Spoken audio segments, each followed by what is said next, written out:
Welcome. The most important piece of paperwork that we use is the skier form. This form documents the accountability of our impressive inventory of skis, snowboards, and boots. The purpose of this presentation is to highlight the journey this form takes as our guests go through the rental process and to demonstrate correct record-keeping practices. What is the skier form? The form is a legal document between the guest and the resort for renting our equipment.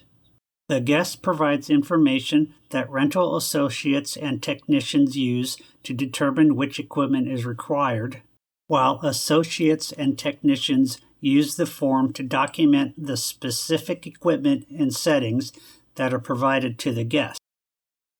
At the end of the rental process, the guest assumes responsibility for the equipment and releases Whitetail Resort of liability with the acknowledgement that snow sports are dangerous. Now, we will go over the elements of the form and who is responsible for the various sections. Starting with the 2021-2022 season, Whitetail is using a new form. The skier form has three main sections. The guest information section is filled in by the guest.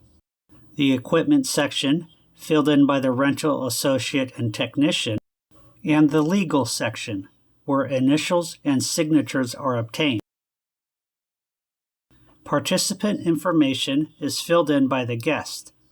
If the guest purchases a rental package online or at the ticket window, the guest will have entered this into the system and all appropriate fields will be complete. The rental associate operating the check-in station will print the form for each guest and verify that the fields are complete. No signatures are gathered at this time. If the guest is getting rental equipment as part of a lesson package, the check-in associate will have the guest fill the form manually and inform the guest not to sign it till the end with the technician. When the form has been verified, the guest will proceed for boot and helmet fitting. The check-in associate does not issue any equipment. The equipment documentation section is filled out by the rental associate and the rental technician. For any field that requires the brand, use the first letter of the brand name. For example, E for Elan. Except for ski bindings, any field asking for model, you leave blank.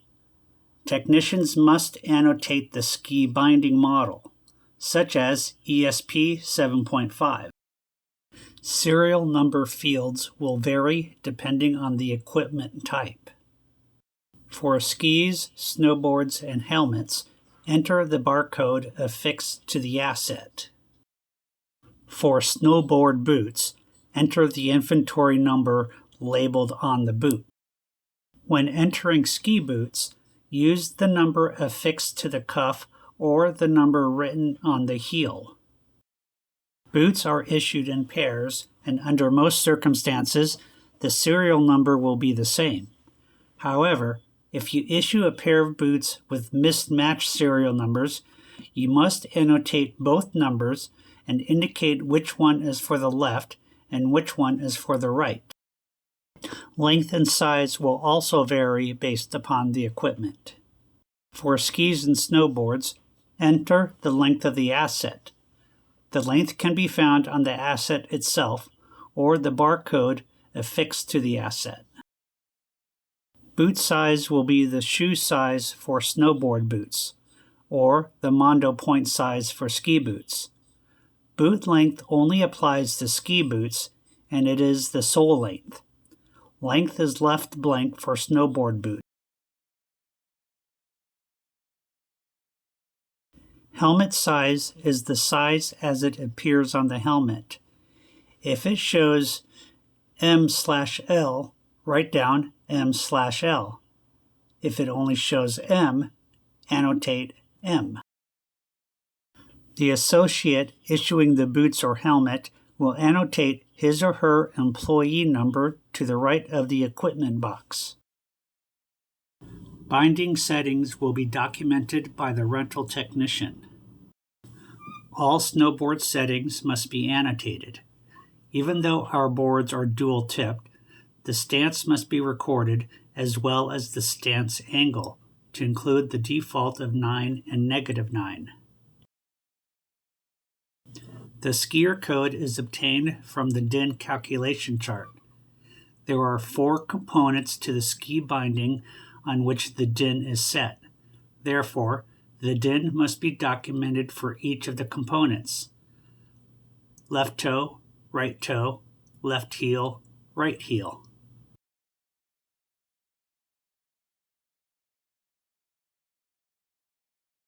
The guest will not sign the form until the very end before departing the building. The first signature indicates that the equipment settings match what is on the form and that it is to the guest's satisfaction. The rental technician signs here as well and writes in his or her employee number. Helmets are included with the rental package and as such will be issued automatically. Although helmets are not mandatory, let the guest inform you if they don't want the helmet. The guest must initial whether a helmet was rented or declined.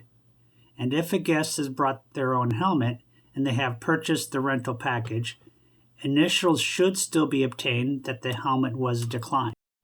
Equipment damage waivers are not available at Whitetail, so this can be left blank.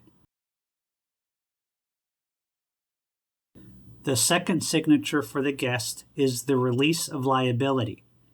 Guests under 18 may sign here, but the parent or legal guardian must sign it.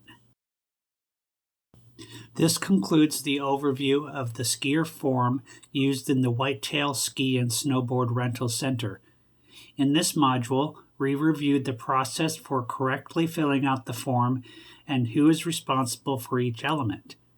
Be aware that throughout the season, guidelines for completing the form may change.